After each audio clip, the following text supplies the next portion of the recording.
Halo teman-teman, jadi video kali ini adalah tentang cara saya mengerjakan PC milik customer yang ingin di-upgrade SSD dan RAM-nya karena prosesnya lumayan lambat ya saat dinyalakan ke Windows.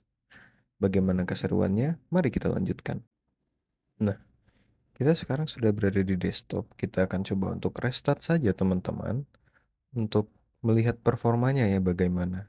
Nah, saat kita merestart komputer ini, dia butuh waktu 10 detik lebih. Seperti saat saya berbicara ini saja dia sudah memakan waktu yang cukup lama. Tidak langsung restart. Jadi ini dikarenakan oleh spesifikasinya sebenarnya cukup, tapi seharusnya sudah upgrade ke SSD ya. Sementara yang ini belum. Nah, mari kita cek spesifikasinya. Kita percepat saja video yang ini ya. Nah, ini dia tampilan dari test manajernya teman-teman. Bisa kita lihat ada prosesor Core i5 generasi keempat. Sebenarnya memang cukup jadul, tapi dengan spesifikasi yang untuk harian cukup harusnya. Nah, bisa kita lihat di sini di bagian disknya ini 100% teman-teman. Jadi yang membuat lambat itu salah satunya adalah hard disk itu aktivitasnya sudah maksimal. Jadi dia nggak bisa diisi dengan aktivitas baru lagi, harus menunggu cukup lama baru bisa menambahkan aktivitas baru ke hard disk ini. Sementara di video ini kita bisa lihat, nah dia tetap 100% terus ya teman-teman. Jadi ya memang harus diganti ke SSD.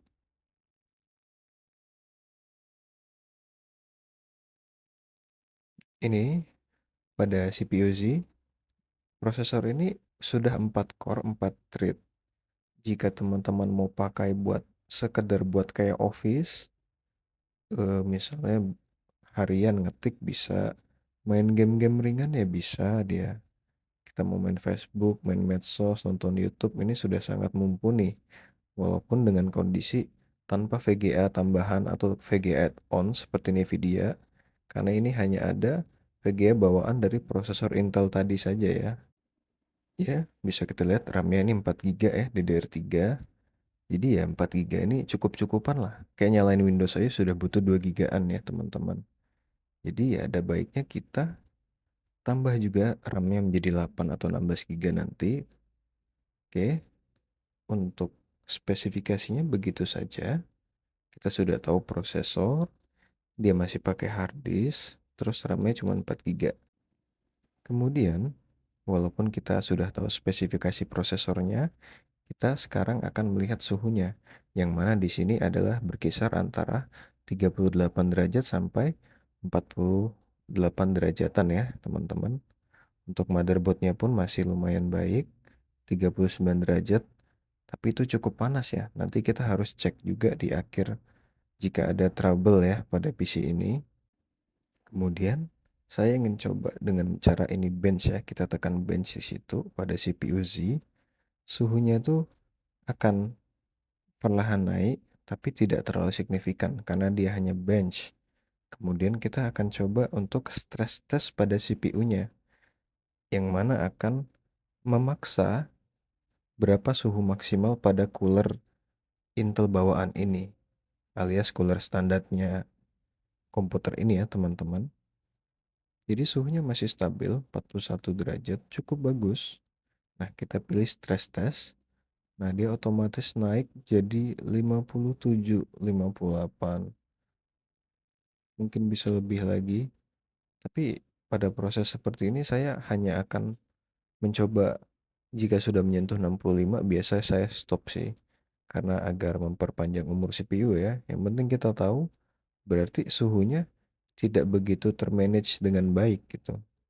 Walaupun untuk idle atau untuk sekedar nyalain doang dan program ringan, dia masih baik, tapi untuk penggunaan yang stress test, dia tidak bisa begitu menghandle dengan baik. Jadi Intel Stock Cooler itu bagus kok teman-teman. Tapi harus kita ganti dengan yang tower atau segala macam yang sejenisnya lah jika ada budget. Kalau tidak ya nggak masalah gitu kan. Nah, kita hentikan saja ini ya prosesnya ya. Kasihan. Nah, dia perlahan menurun menjadi 40-an lagi. Oke. Sekarang kita buka harddisk Sentinel untuk mengecek kesehatan dari si harddisk ini.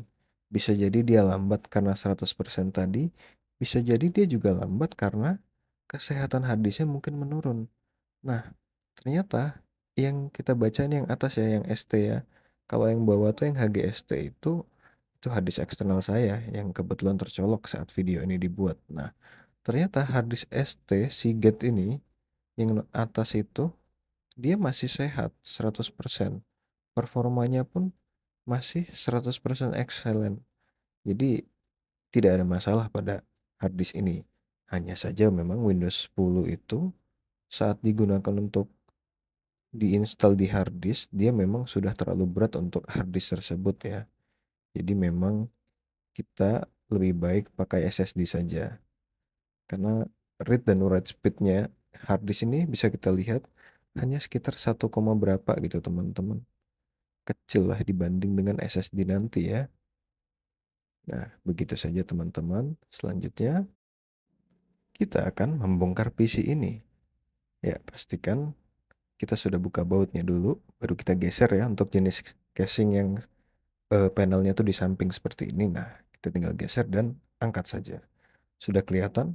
Itu masih menggunakan Intel stock cooler alias cooler standar bawaan dari Intel yang mana tadi performanya cukup bagus untuk penggunaan biasa, tapi kalau dipaksa untuk yang agak berat ya dia kasihan juga. Secara dia sudah cuman bawaan gitu. Kalau mau lebih bagus ya ganti dengan merek lain gitu kan. Nah, kita bersihkan dulu pakai kuas ya teman-teman. Kita hilang-hilangkan saja debunya. Nanti obeng ini untuk membuka baut atau apa saat memasang SSD dan lain-lain nanti ya. Ada pasta juga GD007 dengan harga yang murah tapi kualitasnya masih lumayan ketimbang kita beli yang terlalu mahal. Toh juga pasta harusnya diganti lebih sering jika penggunaannya lebih sering. Ada juga penghapus di sini untuk membersihkan RAM-nya nanti ya. Nah, yang terakhir adalah Kanebo alias lap-lap gitu teman-teman. Dan kalau teman-teman misalnya punya atau punya budget lebih untuk membeli contact cleaner, itu teman-teman beli ya. Contact cleaner itu nanti fungsinya adalah untuk kita semprotkan ke PCB, jadi dia nanti akan lebih bersih. Itu bakal bagus teman-teman. Tapi hanya digunakan saat ada yang kita anggap kotor dan segala macamnya ya.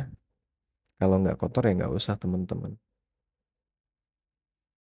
Baik, kita akan mulai dengan menggunakan kuas ya. Kita bersihkan saja yang terlihat debu oleh kita teman-teman, biar nggak begitu menumpuk.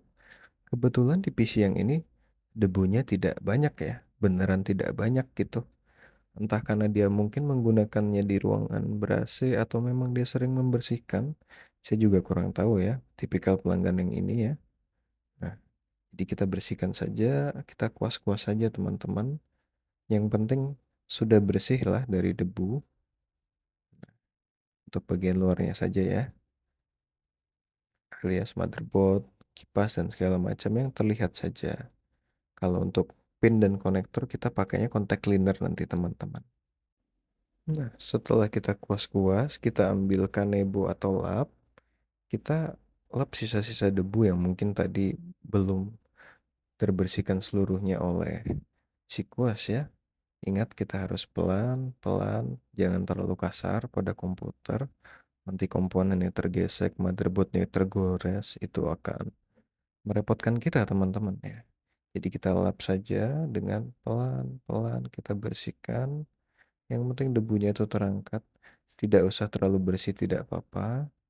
Karena ya pada akhirnya lebih baik dibersihkan secara rutin daripada hanya membersihkan sekali dan sangat bersih. Tapi kita bersihkannya nanti 2 tahun lagi. Nah, mending kita rutin bersihkan sebulan sekali, 2 bulan sekali gitu kan. Dia akan jadi lebih terawat nanti teman-teman. Kemudian setelah kita anggap bersih, kita buka dulu RAM-nya ya dari slotnya. Ada 2 pengait di atas dan bawah RAM-nya, buka saja. tiramnya otomatis akan terbuka. Kita cek nih pinnya ini ya, dia kotor atau bersih gitu kan. Nah, kita cek, sebenarnya dipegang juga nggak apa-apa, karena akan kita bersihkan juga. Ambil penghapus kita tadi, kita gosok secara pelan-pelan ya teman-teman. Jangan kasar-kasar dengan hardware-nya komputer ini, karena sifatnya terlalu sensitif. Nah, kita gosok, gosok, gosok. Pastikan nanti gosokan itu, bekas-bekas karet dari penghapus itu tidak ada di pinnya lagi. Kita bisa kuas atau kita nanti semprot contact cleaner kemudian kita gosok lagi juga tidak apa-apa. Yang penting hanya pinnya ini saja bersih ya. Ini sebenarnya tidak penting nggak penting gitu. Tapi daripada nggak kita kerjakan mending sekalian aja. Karena kita harus rutin mengecek ya. Kita rutin bersihkan gitu. Selanjutnya kita akan membuka kipas prosesornya teman-teman ya. Di kipas prosesor ini kita harus buka dulu. Kita pastikan pastanya tuh harus digantikan kalau udah dipakai selama 6 bulan mungkin gitu kan. Kita harus ganti ke pasta yang lebih baru lagi ya. Walaupun pasta sebelumnya mungkin masih agak basah, masih berkualitas baik. Kalau bisa diganti ya, diganti aja nggak apa-apa gitu.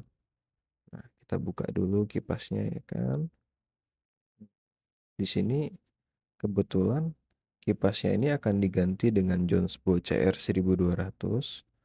Untuk video pemasangan secara detailnya, kalian bisa lihat di channel saya ya. Nah, di sini saya akan bahas bahwa ini kipasnya ini diganti dan pastanya juga ditambah yang ditambah dengan GD007 gitu. Yang penting pasta lamanya dibersihkan dulu. Nah, ini kita akan pasang SSD-nya. Ini ada Samsung 870 EVO SATA berukuran 1 TB ya. Nah, untuk pemasangan ini saya akan memasang Samsungnya dan melepas terlebih dahulu si harddisk yang lamanya agar tidak mengganggu teman-teman. Jadi si harddisk akan tetap dipasang nanti setelah Windows di SSD-nya terinstall. Untuk itu kita akan lepas dia dulu ya. Sekarang kita akan coba nyalakan setelah tadi kita bersihkan, kita ganti pastanya dan coolernya serta kita pasang SSD ya kan. Nah, apakah dia bisa menyala? Pastikan ya udah dicolok semua ya. Untuk si fan-nya dia sudah menyala, yang menandakan dia berfungsi dengan normal ya, kelistrikannya. Kemudian kita akan lanjut ke cara setting BIOS.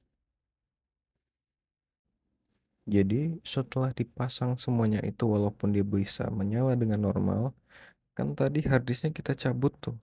Berarti Windows-nya itu nggak ada gitu. SSD-nya juga baru dibeli dan pasti kosong isinya kan. Nah, di sini kita akan setting BIOS-nya.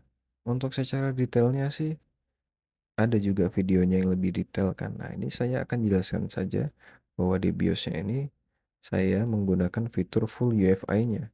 Jadi saya matikan CSM-nya, saya matikan secure boot-nya. Pokoknya saya pengen hanya UEFI yang diterima dan bisa diinstal ulang dengan lebih mudah gitu. Nah, setelah kita setting BIOS-nya, kita akan lanjut menginstal ulang. Tata cara yang lebih detail pun sama teman-teman ada di video yang lain di channel ini ya.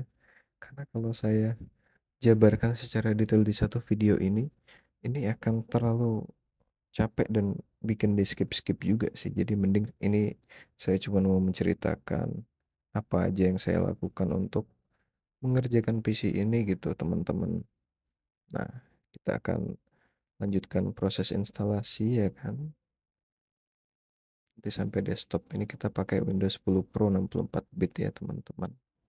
Nah, setelah Windowsnya terinstall dengan benar ya, ini sudah sampai desktop, kita harus menginstal yang namanya driver teman-teman. Driver ini nanti fungsinya adalah untuk Misalnya VGA, dia harus ada drivernya biar bisa berjalan gitu. Sama seperti mobil, mobil tanpa supir itu nggak akan bisa jalan ya kan. Jadi analoginya sama kok, dia sama-sama supir. Nah ini kalau misalnya VGA kita itu harus ada drivernya, audio atau suara itu juga ada driver, jaringan kita ada driver, dan segala macamnya tuh butuh driver teman-teman.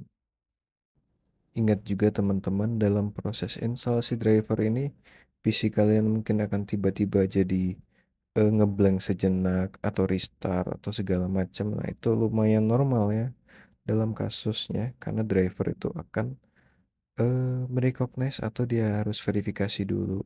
Jadi memastikan bahwa si software ini bekerja baik dengan hardware-nya gitu. Ibarat VGA dia pasti akan ngeblank dulu karena dia harus ada proses antara driver dan VGA-nya itu bekerja sama. Makanya dia kedip gitu. Jadi jangan kaget ya teman-teman. Kemudian setelahnya kita harus menginstal software-software essentials di luar dari driver ya kan. Entah itu misalnya VLC untuk memutar video, IMP3 buat memutar MP3-nya, Nitro PDF dan segala macam untuk membuat PDF, atau yang paling umum ya Microsoft Word ya kan. Nah, terus ada juga Net Framework yang sering ketinggalan, ada juga Visual C Runtimes itu buat dia tidak terlihat, nggak begitu terlihat fungsinya sih kalau sama orang-orang yang awam ya kan. Terus ada DirectX, DirectX ini untuk mendukung aplikasi-aplikasi yang lama atau jadul teman-teman. Karena DirectX di Windows 10 ini entah 11 entah 12 gitu. Sementara DirectX yang di Windows sebelumnya tuh ada kayak DirectX 9. Nah, itu yang harus kita install juga untuk kompatibilitasnya ya, alias bisa mendukung aplikasi-aplikasi lama gitu kan. Nah, kemudian hal penting nggak penting lainnya adalah merapikan icon kalian di desktop ya kan. Bedakan yang fungsinya buat harian dan fungsinya buat troubleshooting biar nggak bingung. Kayak saya pisahkan di bagian kanan ini buat troubleshootingnya, kayak ngecek kesehatan harddisk tadi di harddisk Sentinel atau di Crystal Disk Info ya kan. Nah, itu kalau saya pisahkan gitu teman-teman. Nah, selanjutnya ya kan, setelah kita install semuanya, kita akan tes nih kecepatannya tuh berapa sih. Takutnya entah portnya bermasalah atau kabel SATA-nya bermasalah. Jadi SSD SATA ini nggak dapat kecepatan yang seharusnya dia berikan gitu. Karena jalurnya dia terhambat. Nah, kebetulan di sini speednya udah sesuai spek, yaitu sekitar 400 sampai 500 Mbps ya kan. Nah, ini bisa kita lihat dia sudah 500 Mbps. Jadi ini sudah sesuai dengan spesifikasinya teman-teman. Nah, kemudian PC-nya ini ngeblank seperti ini teman-teman. Nah, ini kemungkinan motherboardnya tuh yang panas ya, karena tadi di awal di 39 derajat Celcius dan tidak naik turun gitu. Kita akan coba cek dulu. Nah, bisa kita lihat ini keringnya bukan main tuh. Yang di sana juga kering tuh. Nah, itu kan ada sedikit tuh pasta, udah kering banget. Ini biasanya saya ganti nih. Kemudian setelahnya ya saya berikan pasta baru ya kan, secukupnya aja gitu. Kemudian kita pasang. Kemudian ya ini sudah terpasang dengan baik teman-teman, dan RAM-nya juga sudah saya upgrade menjadi 16 GB. Bisa dilihat di situ dual channel 16 GB ya. Jadi sudah semuanya dilakukan untuk PC ini. Performanya juga alhamdulillah normal.